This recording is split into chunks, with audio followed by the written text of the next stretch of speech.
this episode, we met with Angiodynamics, a medical device manufacturer whose focus on metrics has boosted productivity and gamified the production floor. There was no visibility, one. And then when we started putting those paper charts out in front of them, showing the metrics, showing the problems, they weren't really engaged with it at all. And so said, actually partnered with Larry here, said, how do we make this thing a little bit more, put something on a TV screen, put the metrics on there. And, that's where he found actually you guys. And we started to come up with ideas of how do we put content on screens. And then through working with you guys, we started saying, well, how do we mix it up a little bit in between content so they actually look at the screens. And trust me, your guys' jokes of the day are a little corny, but it works. It works because they actually start talking about it and they're encouraged to look at the next one. And then throughout that, they're starting to see videos we put up there. Because it's not just about the numbers we found, it's also about the company, what the company does for the community, what it does for its employees. And we had a real hard time actually getting that message across to everybody, across all plants.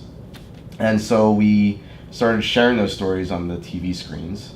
And again, it came back to people wanted that information. And we had a little hiccup where we got set back a little bit where we didn't get to update the information as much as we wanted to. But it was actually really nice because it was actually right in front of our face where people were starting to say, why isn't it up there? And I was like, this is great. Oh, wow. People are actually really looking at it. And so then now we started to get the videos up there, the Twitter, and people are well informed about day-to-day operations. And to be honest with you, it's largely successful in the plant we're sitting at right now. And the metrics show it, the efficiencies show it, the yields are improved. Everything is improved in this plant, and people are informed, and which is absolutely awesome to see.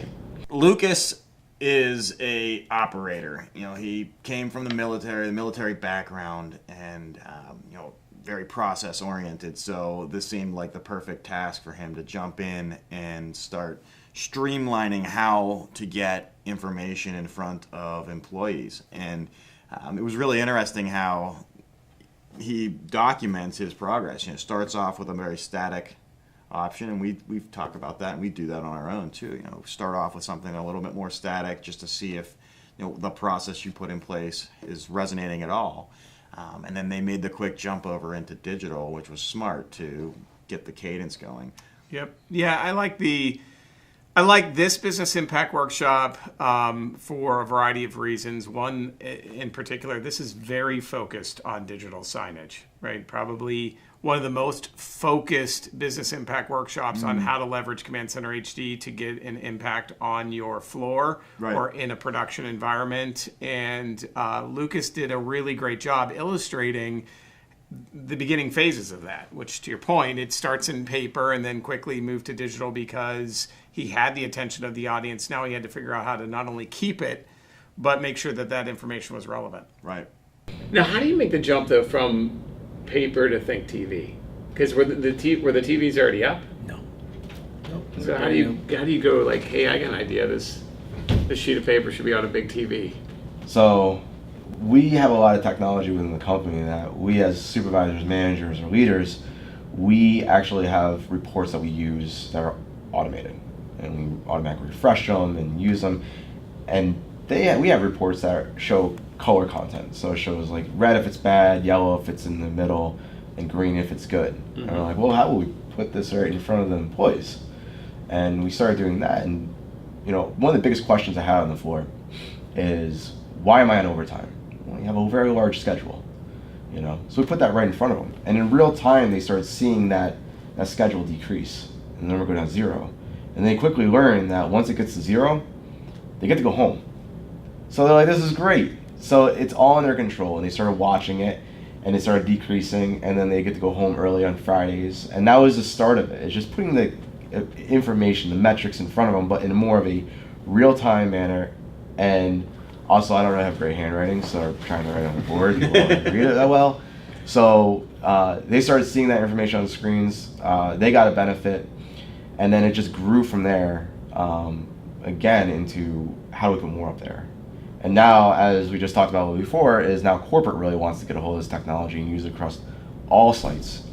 in order to give good communication from our CEO to all people through these screens. Until Lucas says it, you don't realize that many times we have reports we share with people on a production floor or in a department when the supervisors and managers are most effective because they're looking at this data as it's changing in real time. Right. And he makes a great point. Like, hey, the reason we needed to move over to digital is we needed to get away from static reporting and into more real-time reporting because the folks that can make the biggest change in the organization didn't have that real-time capability until we brought digital. Right. When you started working in logistics, I mean, was that what was the special sauce that you had that the folks before didn't? Like, what did you put in place that got that going before you then moved over to manufacturing? Yep. So that was two things. That goes back to giving visibility. So you again put information in front of them and communicate with them. And really, we had basics out there. The paper method, which is back when we didn't really have anything. So we put the paper metrics out there. We communicate with them, and then we also just organized the plant. And then they, again, in 3 months, we cleaned the mess, and they were, again, just successful. But that's when when I got into manufacturing, I was like, all right, this paper stuff's got to go. We got to do something better, and we got to get them more engaged. And again, it goes back to when you put even just basic things like color out there, of what's red is bad and green is good, they're going to grab that.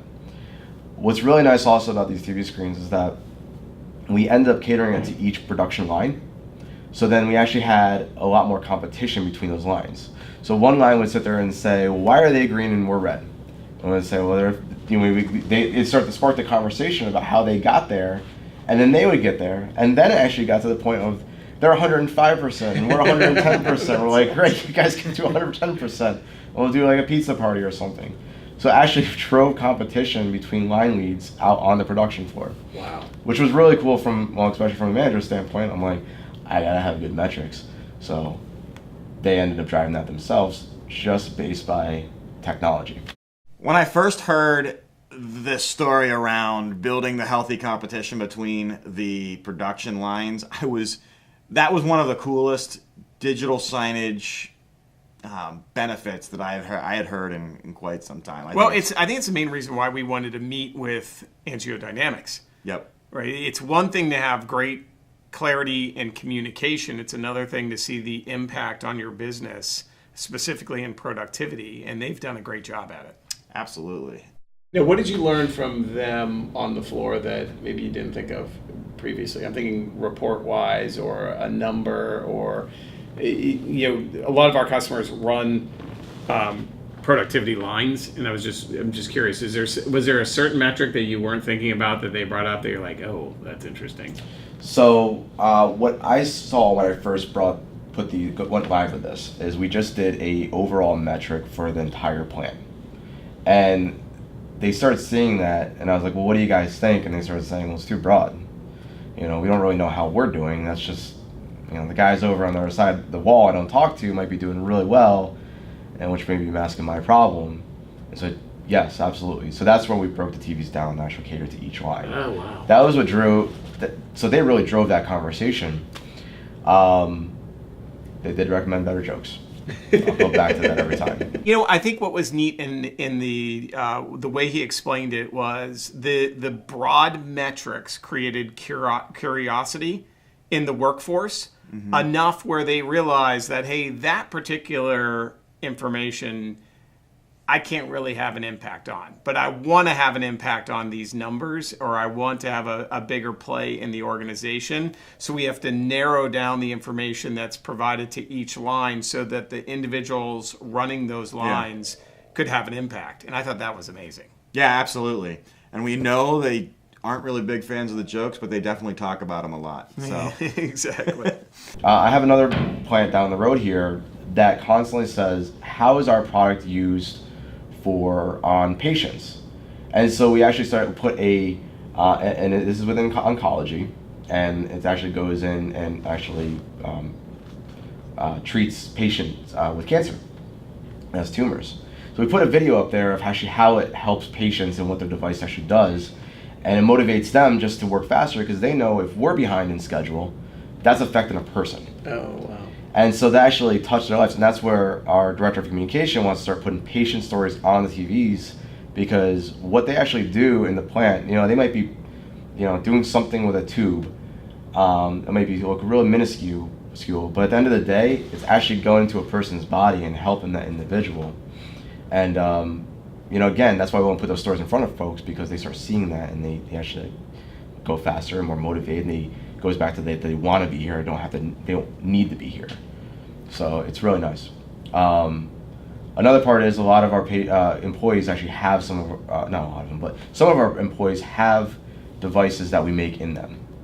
And so those stories start getting around to employees, and that's why we really want to use these TVs to communicate to everybody.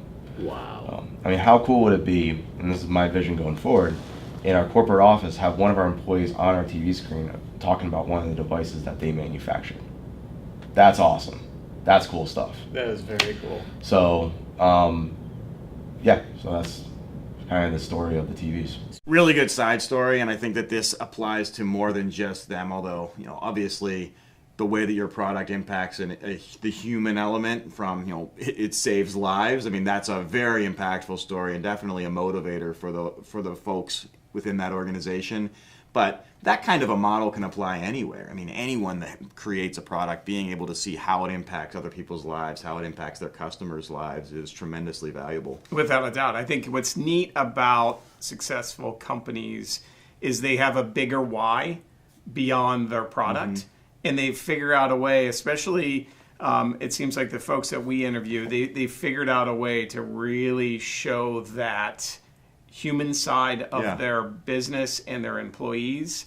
And I think that's what's really special about all of the companies that we work with and we talk with is they've gone beyond just the business, and they've created this amazing culture that people can really get behind. Yeah, absolutely.